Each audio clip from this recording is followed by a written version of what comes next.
Hey guys, வணக்கம் and welcome to Rewind with me Shiva. நாம இன்னைக்கு தியேட்டர்ஸ்ல ரிலீஸ் ஆயிருக்க சுந்தர் சி வடிவேலு காம்போல வந்திருக்க கேங்கர்ஸ் மூவியோட ரிவ்யூ தான் பார்க்க போறோம். இந்த மூவியை டைரக்ட் பண்ணவர் சுந்தர் சி. ஸோ இந்த மூவியோட ஒன்லைன் ஸ்டோரி என்னன்னா, அரசங்கோட்டைன்ற ஒரு ஊரில் ஒரு ஹையர் செகண்டரி ஸ்கூல் இருக்கும். அங்கே கேத்ரின் தெரசா கம்ப்யூட்டர் சயின்ஸ் மேமாக இருப்பாங்க.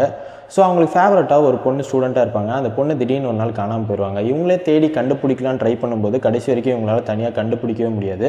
அப்போ தான் நம்ம ஹீரோ பிடி சாரை என்ட்ரி கொடுப்பாரு. ஸோ அவருக்கு அந்த நியூஸ் போய் அந்த பொண்ணை கடைசியாக கண்டுபிடிச்சாரா இல்லையா, இதுக்கு பின்னாடி யாரெல்லாம் இருக்காங்கிறது தான் இந்த மூவியோட ஒன்லைன் ஸ்டோரி. ஆக்டிங் வைஸ் பார்த்தோம்னா சுந்தர் சி, வடிவேலு, கேத்ரின் தெரசா எல்லாருமே நல்லா பர்ஃபார்ம் பண்ணியிருக்காங்க. அண்ட் வாணி போஜனுக்கு ஒரு சின்ன ரோலாக இருந்தாலுமே அவங்க நல்லாவே ஆக்ட் பண்ணியிருக்காங்க. ஆஃப்டர் மதகஜராஜா மூவி ஹிட்டு கொடுத்ததுக்கப்புறமா சுந்தர் சி இன்னைக்கு இந்த மூவியை ரிலீஸ் பண்ணியிருக்காரு. அண்ட் ஆஃப்டர் 16 இயர்ஸ் கழிச்சு சுந்தர் சி வடிவேல் காம்போ இந்த மூவியில் நல்லாவே ஒர்க் அவுட் ஆயிருக்கு. அண்ட் வடிவேலுக்கு இந்த மூவி ஒரு கம்பேக்னே சொல்லலாம். பிகாஸ் அவரோட பாடி லாங்குவேஜாக இருக்கட்டும், காமெடி டெலிவராக இருக்கட்டும், எல்லாமே பக்காவாக செட் ஆயிருக்கு. பொதுவாக சுந்தர் சி படம்னாலே என்ன சொல்லுவாங்க, லாஜிக் பார்க்காம மூளையை வீட்லேயே கழட்டி வச்சுட்டு போய் படம் பார்த்தீங்கன்னா நல்லாயிருக்கும்னு சொல்லுவாங்க. இந்த படத்துலையும் சேம் அதே தான் ரிப்பீட் ஆயிருக்கு. நீங்கள் லாஜிக் பார்க்காம பார்க்கணும். பட் இந்த படத்தில் நிறைய ட்விஸ்ட் அண்ட் டென்ஸ்லாம் அதிகமாகவே இருக்குது. நீங்கள் ஒன்று எக்ஸ்பெக்ட் பண்ணி இந்த ட்விஸ்ட்டு தான் வரும்னு நினைப்பீங்க.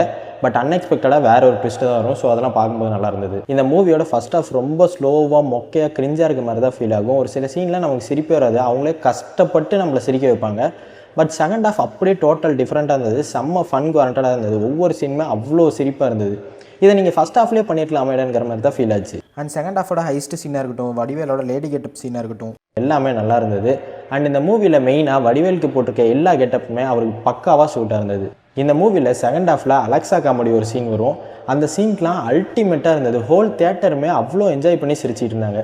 பொதுவாக சுந்தர் சி மூவினாலே எல்லா படத்துலையுமே ஒரு யூனிக்னஸான காமெடி சீன் வச்சுருப்பாங்க. லைக் மதகஜராஜாவில் அந்த டெட் பாடி சீன் ஒரு செம்ம காமெடி சீன். அதே மாதிரியே இந்த மூவியில் அலெக்சா காமெடி ஒர்க் அவுட் ஆகிருக்கு. அது எப்படி அவர் யோசிக்கிறாருன்னே தெரில, அவ்வளோ ஒரு அல்ட்டியாக இருந்தது. இந்த மூவி நம்ம பார்க்கும்போது சுந்தர் சியோட பழைய மூவி சீன்ஸ்லாம் நம்ம மைண்டுக்குள்ளே அடிக்கடி வந்து போகும். அது என்னன்னு தெரியல, சுந்தர் சியோட எல்லா படம் அரண்மனை 1, 2, 3 எல்லா படத்தோட கிளைமேக்ஸ்க்கு முன்னாடி ஒரு திருவிழா சாங் நல்லா பிரம்மாண்டமாகவே காமிச்சிருவார். இந்த படத்துலையும் அதான் ரிப்பீட் பண்ணியிருக்காரு. ஒரு திருவிழா சாங் வரும். அது என்னன்னு தெரியல, அவரோட சென்டிமெண்ட்டாக என்னன்னு தெரியல. பட் விஷுவலாக பார்க்கும்போது நல்லாவே இருந்தது. இந்த மூவியில் வர சாங் அண்ட் பிஜிஎம் பற்றி சொல்லணும்னா, பொதுவாக சுந்தர் சி மூவினாலே ஒரு சாங்காச்சும் கேட்குற அளவுக்கு ஒரு யூனிக்னஸாக ஒரு ரிப்பீட் மோடில் கேட்குற அளவுக்காச்சும் இருக்கும். பட் இந்த மூவியில் அப்படி ஒரு சாங் கூட இல்லை, நல்லாவும் இல்லை, ஒர்க் அவுட்டும் ஆகலை. பட் பிஜிஎம் ஒரு ஓகேஷான டோனில் தான் இருந்தது. ஸோ ஓவராலாக இந்த மூவி எப்படி இருக்குன்னு கேட்டிங்கன்னா, பொதுவாக சுந்தர் சி மூவினாலே ரொம்ப போர் அடிக்காமல் ஃபன் குவாரண்டடாக லாஜிக் பார்க்காம பார்த்தோம்னா நமக்கு பிடிக்கும்.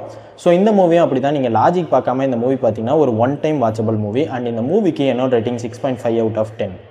ஸோ இந்த மூவி ரிவ்யூ உங்களுக்கு பிடிச்சதுன்னா லைக், ஷேர் அண்ட் சப்ஸ்கிரைப் பண்ணுங்கள். பிடிக்கலாம் டிஸ்லைக் பண்ணுங்கள். இதே மாதிரி அடுத்த மூவி ரிவ்யூவில் உங்களை சந்திக்கிறேன்.